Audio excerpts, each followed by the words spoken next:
আসসালামু আলাইকুম রহমতুল্লাহ।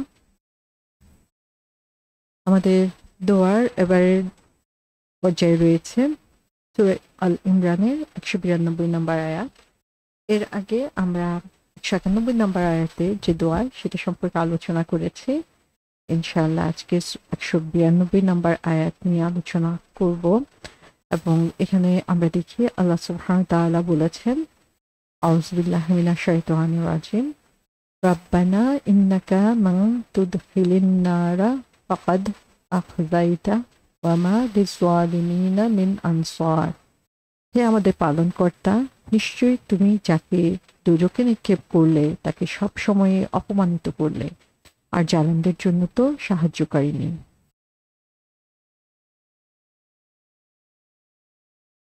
তো এখানে ফার্স্টে যে শব্দটা আমরা দেখছি রব্বানা, এ সম্পর্কে আমরা আগেও আলোচনা করেছি। রব্বানা, হে আমাদের রব।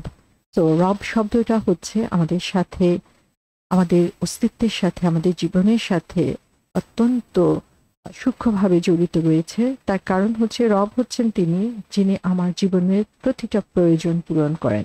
আমার সৃষ্টি থেকে শুরু করে আমার জীবনের প্রতি মুহূর্তের প্রতিটা স্টেজে যখন যা কিছু লাগছে সমস্ত কিছু যিনি আমাকে প্রোভাইড করছেন, আমাকে পথ দেখাচ্ছেন, আমাকে বেড়ে ওঠার জন্য, যেই জীবন ধারণের জন্য যে অক্সিজেন, বাতাস, পানি, সূর্য, যা কিছু দরকার, চারপাশের এনভায়রনমেন্টের যতটুকু প্রয়োজন সেটুকু তিনি আমার জন্য জোগাড় করে দিচ্ছেন। আমার চারপাশে পরিবেশ তৈরি করে দিচ্ছেন। প্রতিটা ব্যাপারে আমরা দেখি যে যিনি আমাদেরকে আষ্টে পৃষ্ঠে জড়িয়ে রেখেছেন তিনি হচ্ছেন আমাদের রব। সেই রবের কাছেই আমরা আবদার করছি, দোয়া করছি, আবেগের সাথে তার কাছে যাচ্ছি। হে আমাদের রব, হে আমাদের প্রভু, হে আমাদের মালিক, রব্বানা ইন্নাকা মান তুদখিলান নারা ফাকাদ আখযাইতু। তো হে আমাদের রব, আমরা বলছি যে যারা হচ্ছে তুদখিলান নারা, যে জাহান্নামে প্রবেশ করবে, ফাকাদ আখযাইতা, তার জন্য আখযাইতা। আখযাইতা শব্দটি এসেছে ইখজা থেকে। ইখজা শব্দের অর্থ হচ্ছে কাউকে হিউমিলিয়েট করা, কাউকে হচ্ছে অসম্মানিত করা। সো সেই অসম্মানটা কিভাবে? সেই অসম্মানটা হচ্ছে তার যেই ভুলগুলো রয়েছে বা তার দোষগুলো রয়েছে সেটা মানুষের সামনে প্রকাশিত করে দিয়ে তাকে অসম্মানিত করা, সেটাই হচ্ছে ইখজা। এবং আল্লাহ সুবহানাহু ওয়া তাআলা এখানে বলছেন, আমাদেরকে শিখিয়ে দিচ্ছেন আল্লাহর কাছে দোয়া করার জন্য, যে ডে অফ জাজমেন্টে যখন সবাই হাজির হবে, সবার সামনে যখন আমাদের আমলনামা প্রকাশ করে দেওয়া হবে, সেই সময়ের কথা বলা হচ্ছে যে তারা যারা জাহান্নামে প্রবেশ করবে তাদের অবস্থাটা কি হবে? তাদের আমলনামা তাদের সম্মুখে প্রকাশ করা হবে এবং সে আমলনামাটা হবে ডিসগ্রেসফুল, সে আমলনামাটা হবে লজ্জাজনক। এবং সেই আমলনামা যখন সবার সামনে প্রকাশিত করা দেওয়া হবে তখন সেটা যে পরিমাণ লজ্জার হবে, অসম্মানের হবে, সেই সিচুয়েশনটা আল্লাহ সুবহানাহু ওয়া তাআলা এখানে তুলে ধরছেন। তো যারাই হচ্ছে জাহান্নামে প্রবেশ করবে তাদের জন্যই সেটা হচ্ছে এরকম লজ্জাজনক, তার কারণ তার ভুলগুলো, তার দোষগুলো সমস্ত কিছু সেদিন সবার সামনে প্রকাশ হয়ে যাবে। আল্লাহ সুবহানাহু ওয়া তাআলা আমাদের সবাইকে রক্ষা করুন। তাহলে এখানে একটা প্রশ্ন থাকে যে সবাই কি জাহান্নামে নিক্ষিপ্ত হবে? কারা হচ্ছে এই জাহান্নাম থেকে মুক্ত হবে বা কারা অবশ্যই জাহান্নামে যাবে, সেই ব্যাপারে আমাদের ধারণা কি? আমরা দেখি হাদিসে এসেছে, বুখারী শরীফের হাদিসে, বুখারী এবং মুসলিম শরীফের হাদিসে, যেখানে বলা হয়েছে আবু সাঈদ আল খুদরি রাদিয়াল্লাহু আনহু বলেছেন যে রাসূল সাল্লাল্লাহু আলাইহি ওয়াসাল্লাম বলেছেন, যখন জান্নাতে যারা যাবে, জান্নাতবাসীরা জান্নাতে প্রবেশ করবে এবং যারা জাহান্নামী হবে তারা জাহান্নামে প্রবেশ করবে, আল্লাহ তখন তাদেরকে বলবেন যে যার অন্তরে একটা সরিষা দানা পরিমাণ ঈমান রয়েছে তাকে বের করে নিয়ে আসো। তো তাদেরকে বের করে নিয়ে আসা হবে এবং তারা হচ্ছে এমনভাবে বের হয়ে আসবে যে যেন পুড়ে কঙ্কাল হয়ে যাওয়া, যেরকম কঙ্কাল সেরকম কঙ্কাল হয়ে তারা বের হয়ে আসবে এবং সেগুলো হচ্ছে একদম কয়লাতে পরিণত হয়ে গিয়েছে। তখন তাদেরকে হচ্ছে জীবনের যে নদী সেখানে তাদেরকে নিক্ষেপ করা হবে, এবং একটা বীজ থেকে যেরকম চারা বের হয়ে আসে, তখন সেই কঙ্কাল থেকে, সেই কয়লা থেকে সেখান থেকে মানুষ তাদের বডিটা আবার বের হয়ে আসবে। এবং রাসূল সাল্লাল্লাহু আলাইহি ওয়াসাল্লাম বলেছেন যে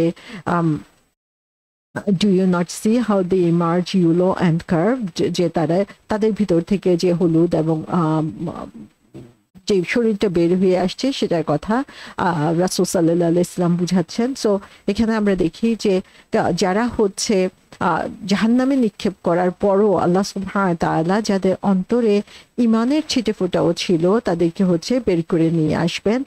কিন্তু তার আগে তাদের অবস্থা কি হচ্ছে, তারা জাহান্নামে নিক্ষিপ্ত হচ্ছে এবং সেখানে জাহান্নামের আগুনে তাদের কঙ্কালটা পর্যন্ত পুড়ে একদম কয়লা হয়ে গিয়েছে, এবং সেখান থেকে আবার জীবনের শুরু হচ্ছে এবং তাদেরকে জান্নাতে দাখিল করা হবে।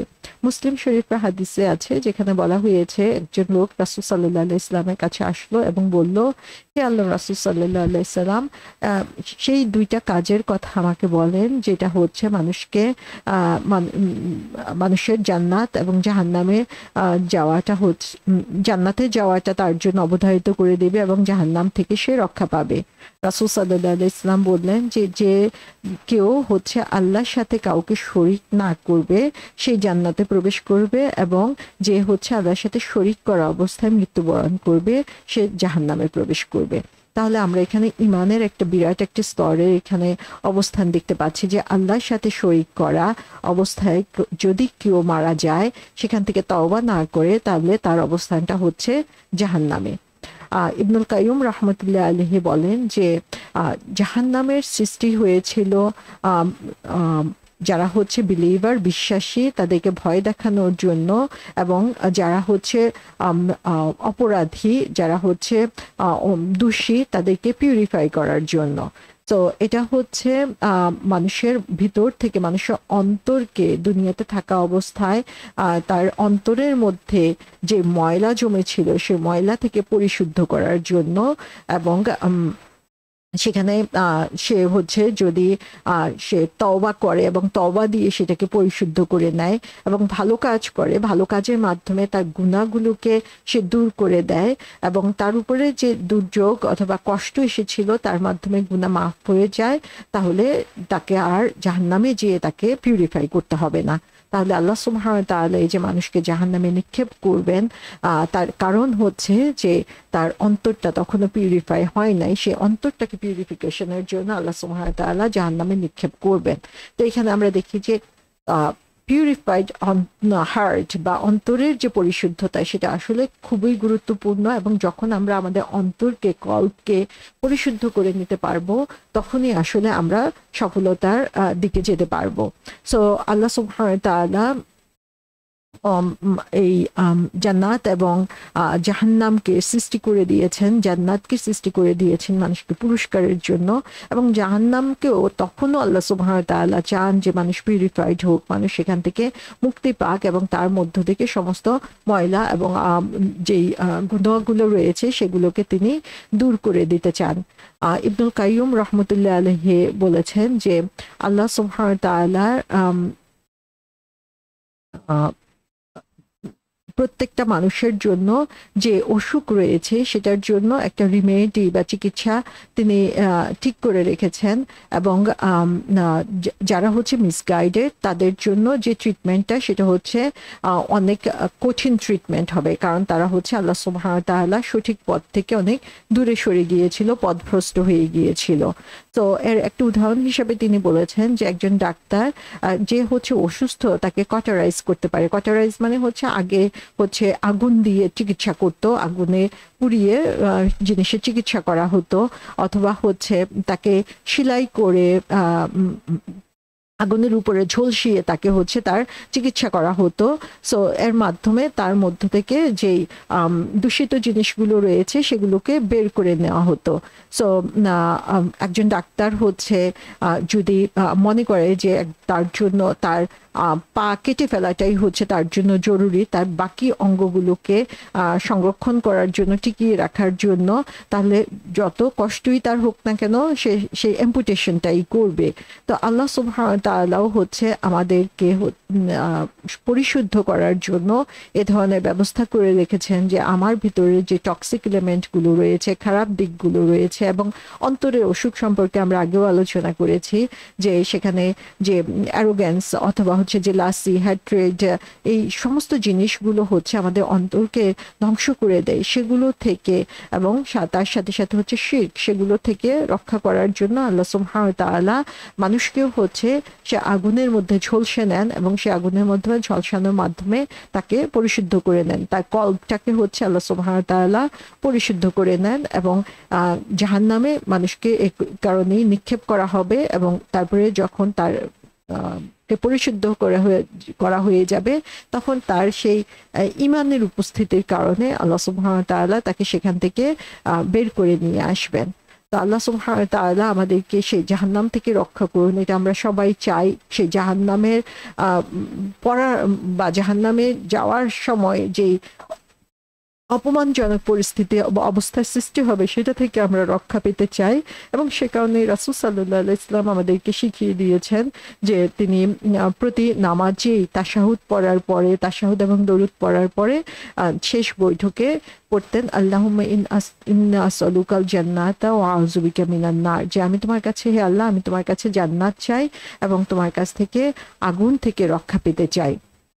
আবার রাসূল সাল্লাল্লাহু আলাইহি ওয়াসাল্লাম আমাদেরকে আল্লাহ সুবহানাহু ওয়া তাআলা কোরআনে সূরা ইমরানের 16 নম্বর আয়াতে আমাদেরকে শিখিয়ে দিয়েছেন, সেখানে বলছেন যে রব্বানা ইন্নানা আমান্না ফাগফির লানা যুনুবানা ওয়া কিনা আযাবান নার, যে হে আল্লাহ, আমি সত্যিকার ভাবে তোমার উপরে বিশ্বাস করেছি, তোমার কাছে আমি ক্ষমা চাই আমার গুনাহগুলোর জন্য, এবং তোমার কাছে আমি দুজকের আযাব থেকে রক্ষা চাই। তো সুবহানাল্লাহ, যে আল্লাহ সুবহানাহু ওয়া তাআলা আমাদেরকে নিজে শিখিয়ে দিচ্ছেন যে কিভাবে তার কাছ থেকে এই অসম্মানজনক অবস্থা থেকে মুক্তি পাওয়ার জন্য আমাদেরকে চাইতে হবে, এবং সেই দোয়াগুলোই আমরা বেশি বেশি করে শিখব এবং সেই অনুযায়ী নিজেদেরকে পরিচালনা করার জন্য চেষ্টা করব।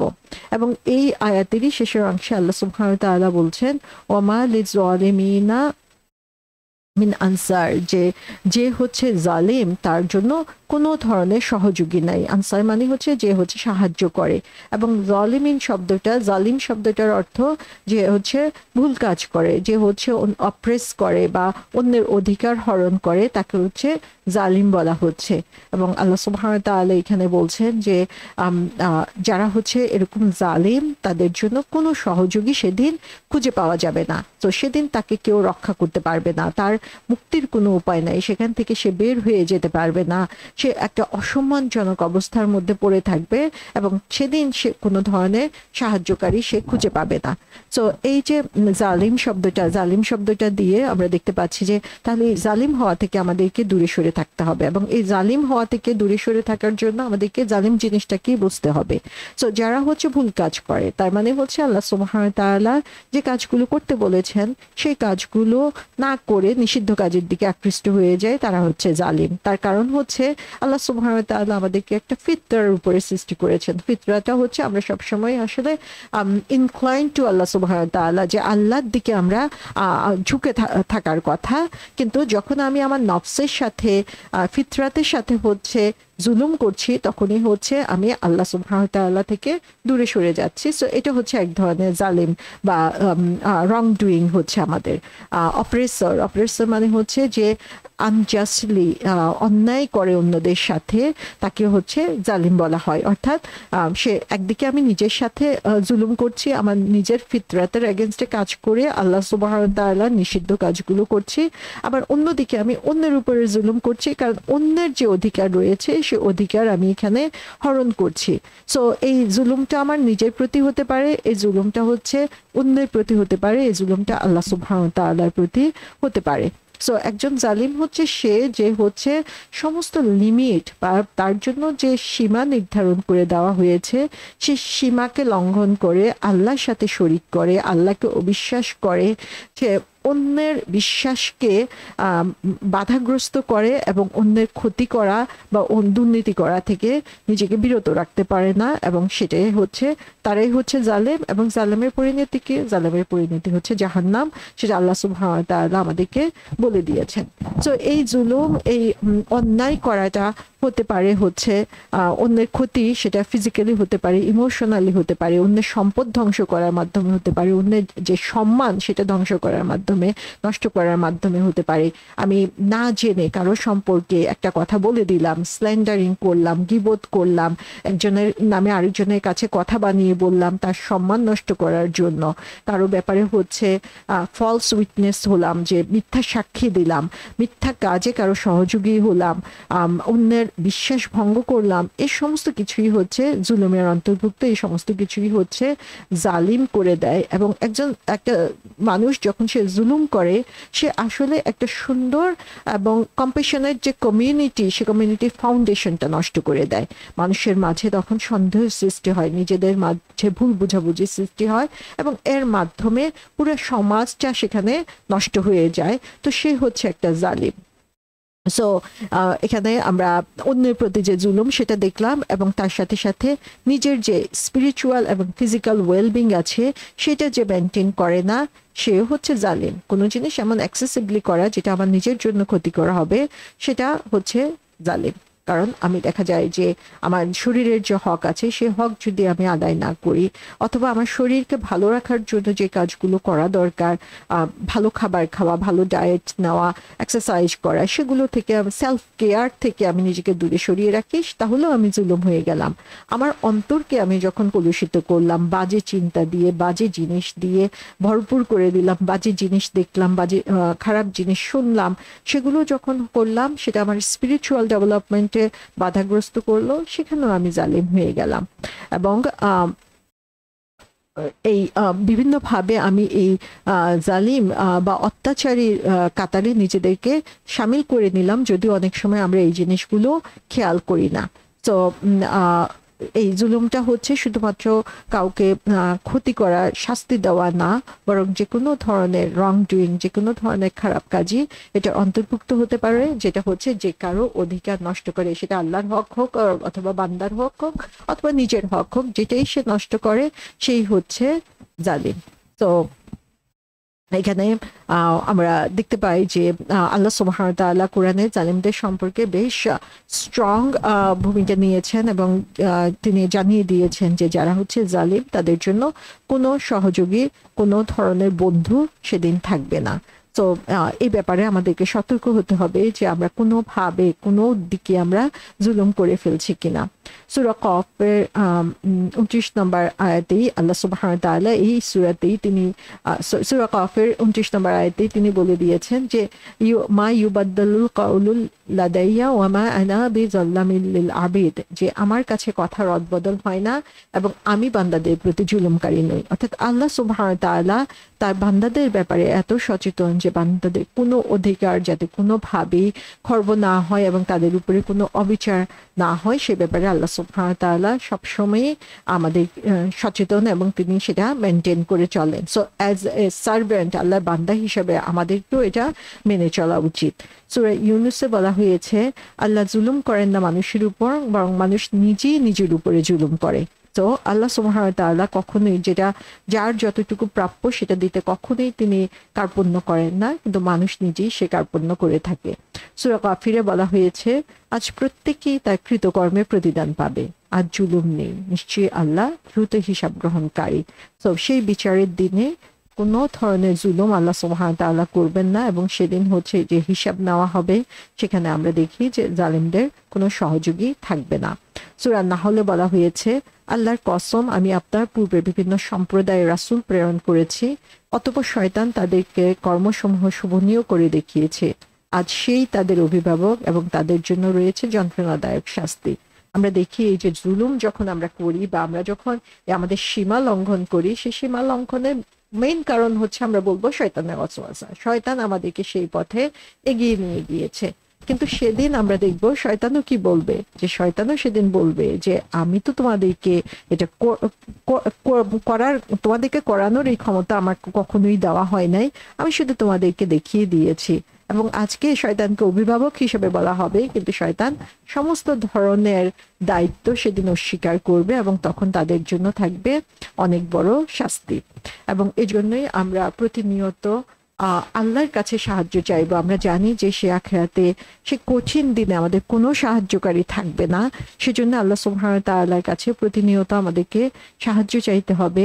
রাসূল সাল্লাল্লাহু আলাইহি ওয়াসাল্লাম আমাদেরকে শিখিয়ে দিয়েছেন, আল্লাহুম্মা আইন্নি আলা যিকরিকা ওয়া শুকরিকা ওয়া হুসনি ইবাদাতিক, যে হে আল্লাহ আমাকে তুমি সাহায্য করো তোমাকে স্মরণ করতে। কারণ জিকির, আল্লাহ স্মরণ হচ্ছে আমাদের জন্য একটা মূল মন্ত্র, যে চালিকা শক্তির মতো।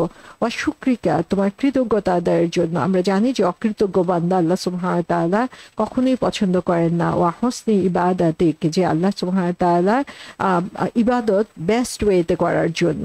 সো আল্লাহ সুবহানাহু ওয়া তাআলার সাহায্য আমরা প্রতিনিয়ত চাইবো, কারণ তার সাহায্যই হচ্ছে চিরন্তন, চিরস্থায়ী, এবং তিনি যদি কারো সাহায্যকারী হয়ে যান তাহলে আর কোনো চিন্তা আমাদের থাকে না। এবং সেজন্যই আমরা দেখি যে রাসূল সাল্লাল্লাহু আলাইহি ওয়াসাল্লাম বলেছেন, সকাল সন্ধ্যায় আমাদের যে দোয়া রয়েছে, জিকির রয়েছে, সেখানে হাসবি আল্লাহু লা ইলাহা ইল্লা হুয়া আলাইহি তাওয়াক্কালতু ওয়া হুয়া রাব্বুল আরশিল আযীম, যে আল্লাহই আমার জন্য যথেষ্ট এবং আল্লাহ ছাড়া আর কোনো মাবুদ নাই, এবং আমি তার উপরে বিশ্বাস রাখলাম, এবং তিনি হচ্ছেন আরশিল আজিমের রব। সো আল্লাহ সুবহানাহু ওয়া তাআলাকে আমরা যখন এইভাবে স্মরণ করব, প্রতিনিয়ত তার সাহায্য চাইব, সেদিন কঠিন বিচারের দিনে যখন আমাদের কোনো সহযোগী থাকবে না, তখন আল্লাহই আমাদের পাশে থাকবেন, এবং সেই চেষ্টাই আমরা প্রতিনিয়ত করে যাব।